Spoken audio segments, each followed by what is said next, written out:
I'm David Amilati. Our parent company, Sinclair Broadcasting and KHQA, continue to work for you, keeping you informed on complex political issues facing our nation. We continue our Connected Congress initiative with U.S. Representative Darren LaHood from Illinois. He joins us live via satellite in Washington, D.C. And Congressman, thank you so much for giving some of your time this afternoon. Hey, David, great to be with you and your viewers today. Let's start with this. Many states are reportedly seeing a surge in voter registration. What are you anticipating this will mean for the general election coming this November? Well, I think it's great for democracy. If you look at the most recent primary election in Illinois that was held in March, in my congressional district, which is the 18th district, we had a 40% increase in terms of voter participation in the process in the Republican primary in March.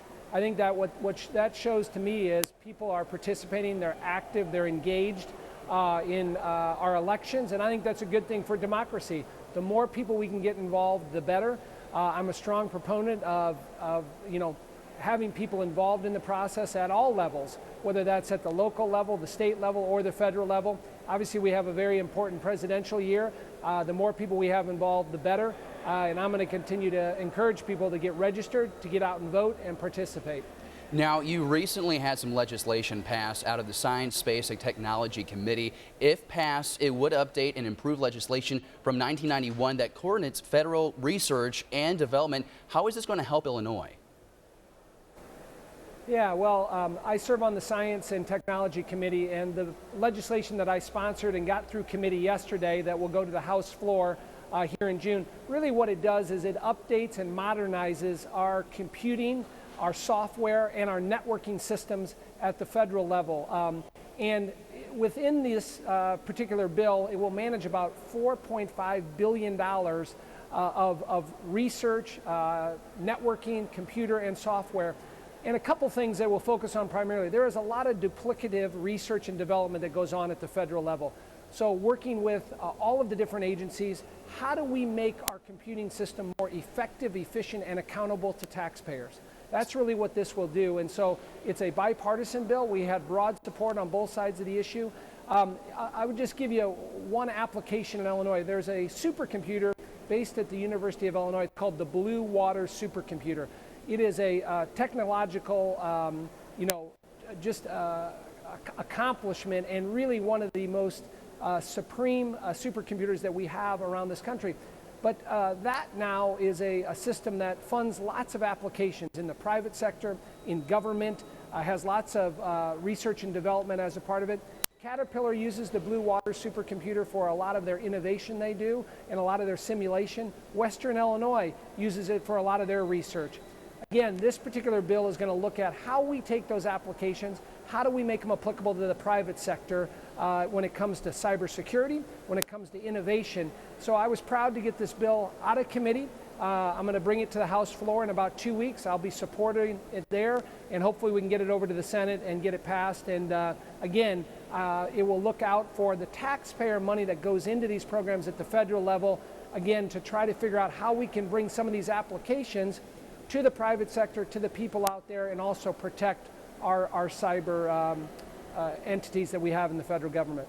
Looking forward to hopefully those benefits that will follow. Two more questions for you. Let's talk about the Energy and Water Appropriations Bill. It's expected to pass the House this week. What will this mean for the people in West Central Illinois if it passes? Well, there's one particular provision that I'm supportive of in this particular bill.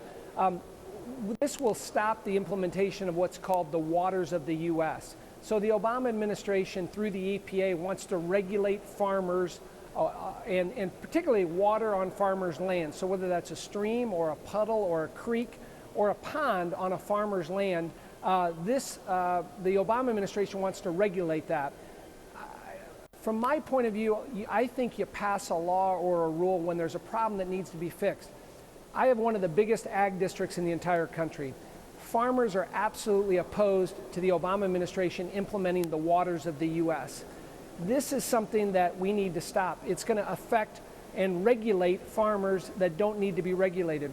You know, I look at, you implement a rule or you pass a law when there's a problem that needs to be fixed. As I travel around my 19 counties, whether it's in Adams County, Pike County, Sangamon County, Peoria County, none of my farmers think this is a good idea. It's going to add regulation and burden that the EPA now will have jurisdiction over what farmers do on their land. And so I'm supportive of a provision in here that would strike down, eliminate this provision by the Obama administration, and that will be good for farmers. The Farm Bureau is supportive of this particular bill that we'll have on the floor, and I am also, and I'm going to be working hard to make sure we pass it and get it to the president so we can stop this from being implemented. I would also mention to you, David, there are currently 2 federal court cases going on right now across the country, one in Cincinnati, one in North Dakota, where federal judges have issued an injunction to stop the Obama administration from implementing the waters of the U.S.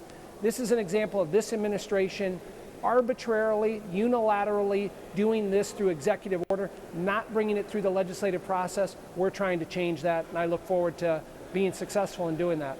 Finally, I'd like to get your take on the Secretary of Veterans Affairs equating long lines at Disneyland to long wait times at VA hospitals. Your thoughts?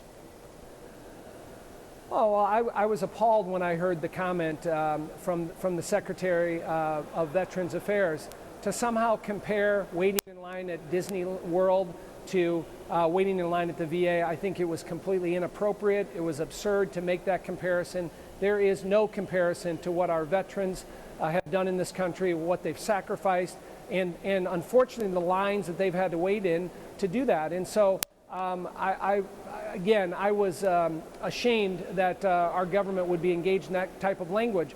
I know the Secretary put out a statement trying to clarify that yesterday, but you know, our veterans sacrifice so much. We've had so many issues with our VA. If you remember, David, about a year and a half ago, President Obama said he was going to clean house. There's been one person fired at the VA in a year and a half, and that was the original secretary. So this is clearly an agency that we need to fix. We need to get the appropriate care. We need to get job training. We need to do a lot for our veterans in central and west central Illinois. And so I just think it leaves a very bad taste in people's mouths to hear the Secretary of Veterans Affairs say that.